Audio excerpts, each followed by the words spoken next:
Hello दोस्तों, मैं advocate आदर्श हीरा एक बार फिर आपका स्वागत करता हूं आपके अपने चैनल ऑनलाइन लीगल हेल्प में।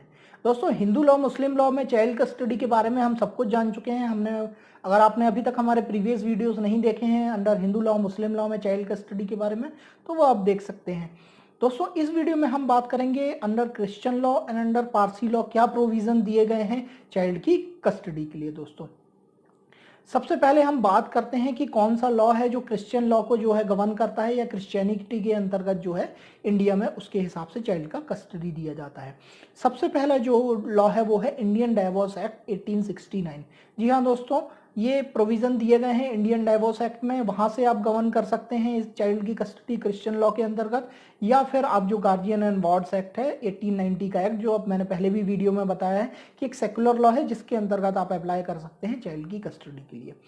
तो इन दोनों चीजों को, इन दोनों एक्ट्स को ही कंसीडर करते हुए under the Christian law custody यहां पर ग्रांट की जाती है। दोस्तों, अब दोस्तों बात करते हैं जो स्पेसिफिक प्रोविजन है वो सेक्शन 41, 42 और 43 में बताए गए हैं कि क्रिश्चियन लॉ के अंतर्गत चाइल्ड की कस्टडी कैसे दी जाएगी।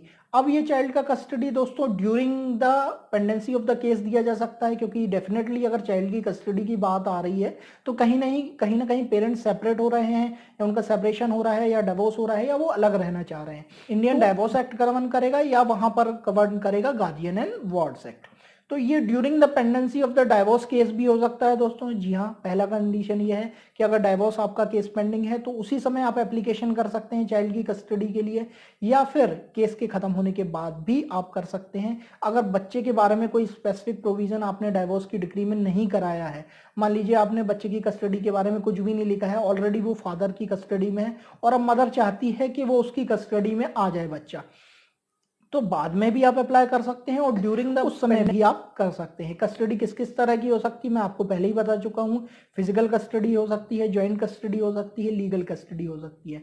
अब यहाँ पर भी जो क्रिश्चियन लॉ के अंतर्गत कोर्ट जब ग्रांट करता है तो कंसिडरिंग फैक्टर वही होता है कि वेलफेयर ऑफ द चाइल्ड होना चाहिए। जिसके साथ, जिस भी पेरेंट्स के साथ बच्चा जा रहा है उसका सारी चीजें देखी जाती हैं।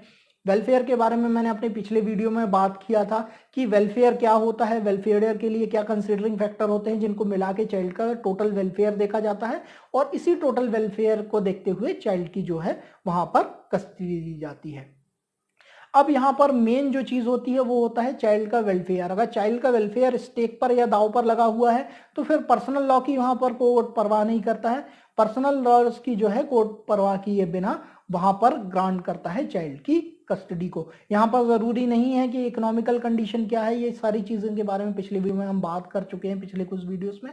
इकोनॉमिकल कंडीशन क्या है इसको नहीं देखा जाता है, कि अगर हाईली इमोरल कैरेक्टर का फादर है और मदर थोड़ा सा इकोनॉमिकली वीक है तो भी उसको कस्टडी दे दी जाती है, भले ही बाद में मेंटेनेंस का प्रोविजन कर दिया जाता है, फादर मेंटेनेंस पे करेगा। तो एटमोस्ट जो चीज है वो ये देखी जाती है कि वेलफेयर ऑफ द चाइल्ड कहां पर है। तो क्रिश्चियन लॉ के अंतर्गत भी प्रोविजन सेम है कि वेलफेयर ऑफ द चाइल्ड देखा जाएगा और उसके हिसाब से ही वहां पर दिया जाएगा। दोस्तों, अब हम बात करते हैं पारसी लॉ के बारे में। अंडर पारसी लॉ क्या कस्टडी है, तो देखिए दोस्तों, यहाँ पर जो पारसी लॉ है वहां पर कोई भी स्पेसिफिक प्रोविजन नहीं दिए गए हैं कि अगर आप उनके कस्टडी या पर्सनल लॉ के हिसाब से बात करें तो कस्टडी के क्या प्रोविजन है, कैसे होगी कस्टडी, वहां पर ये सब चीजें नहीं बताई गई हैं।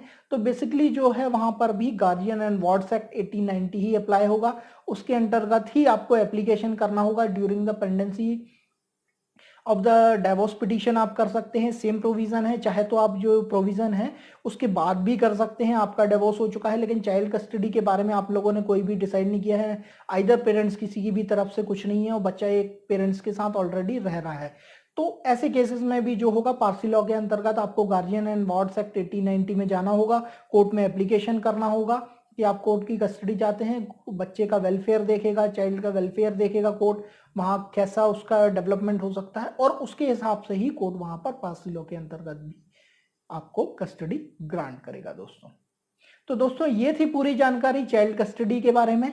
अगर आपको ये वीडियो अच्छा लगा है तो लाइक जरूर कीजिए, नीचे दिए गए बेल आइकन को दबा के आप हमारे चैनल को सब्सक्राइब भी कर सकते हैं।